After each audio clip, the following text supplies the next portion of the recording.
L'édito de Djameldine Benchenouf. Salam alaikum, Azul Fillaoun, bonsoir.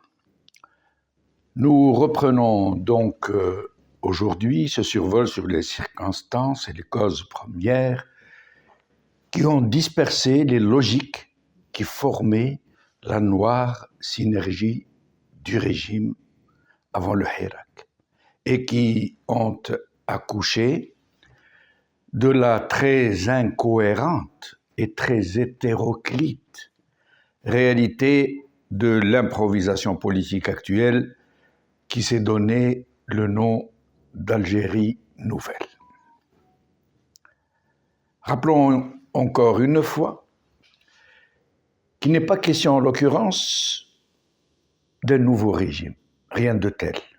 C'est absolument le même depuis l'indépendance du pays, avec une partie des mêmes, avec l'intrusion d'autres opportunistes, mais dans le même esprit mafiocrate, totalitaire, où la mémoire collective est plus que jamais un fonds de commerce, où la mémoire collective est plus que jamais un fonds de commerce, où la propagande fait rage, où la séparation des pouvoirs reste une formule vide de sens, où la presse est un outil de propagande, où l'indépendance de la justice est une vaine formule, et toutes les autres caractéristiques du même pouvoir. Ce qui a changé est dans les bouleversements en profondeur induits par la lame de fond du Hirak. Sauf qu'il faut préciser que celle-ci a été récupérée par une partie du régime, celui qui dit aujourd'hui le Hirak al-Mubarak, pour garder le pouvoir.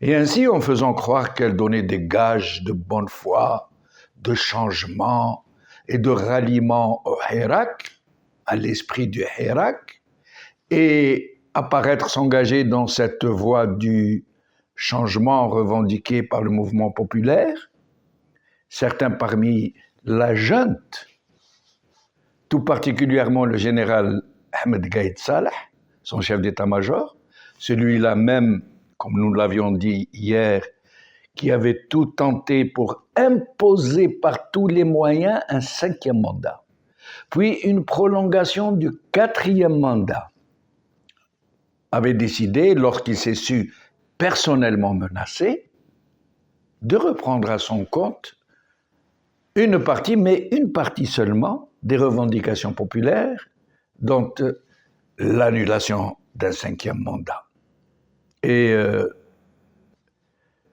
l'abandon de la prolongation du 4e mandat. Par contre, il fera feu de tout bois, Ahmed Gaïd Salah, contre la principale de toutes les revendications, la dynamique transitionnelle pour remettre le pouvoir au peuple et instaurer ainsi une véritable démocratie. Le mot même de transition allait devenir le synonyme de haute trahison.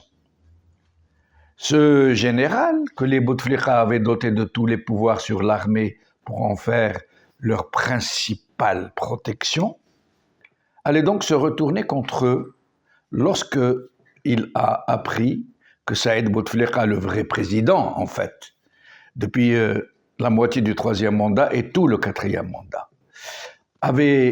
lorsque Ahmed Gaïd Salah avait appris que Saïd Bouteflika avait noué une relation avec certains chefs très importants de l'armée et des services pour le limoger avant d'annuler le 5e mandat. Il a ainsi pris les devants et il a lancé une très vaste purge contre quiconque n'était pas favorable à ses projets.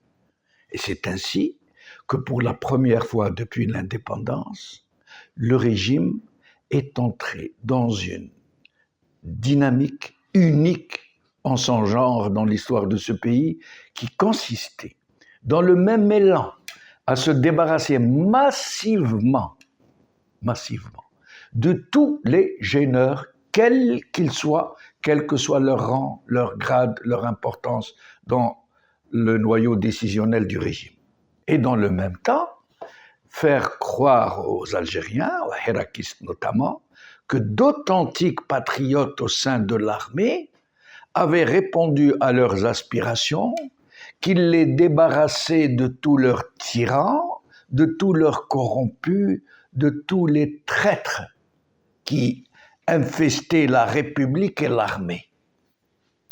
Le général Ahmed Gaïd Salah a entrepris de la même manière et avec la même détermination, tout seul et sans même solliciter un quelconque consensus au sein de ses pairs, de désigner un nouveau président, comme il avait, et de la même manière qu'il avait lui-même été choisi par les Bouteflika.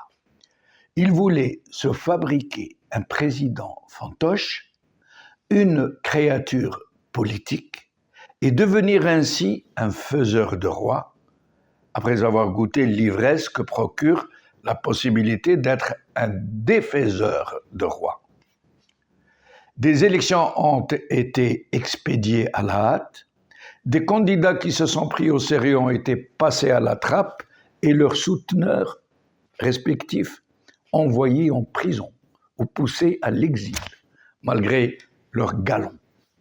Le nouveau faiseur de roi allait donc réussir ce qui n'avait jamais eu lieu avant lui dans ce pays, tout simplement parce que depuis toujours, la désignation d'un président découlait d'un consensus entre les principaux chefs de l'armée.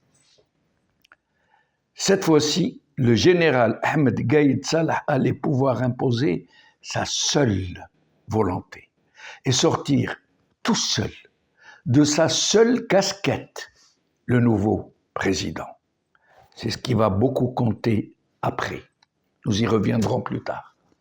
Encore plus extraordinaire, il avait réussi cette gageure malgré un boycott électoral d'une ampleur jamais observée depuis l'indépendance du pays.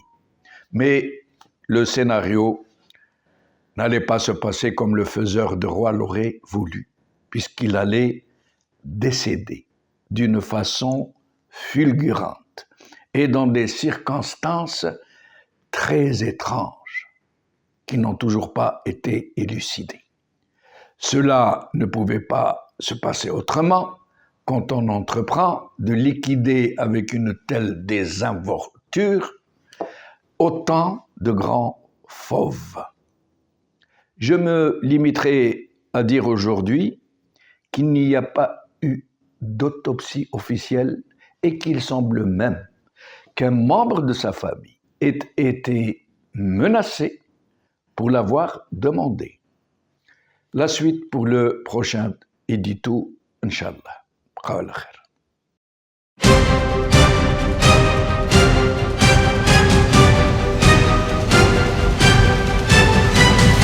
L'édito de Djemeldine Benchenouf.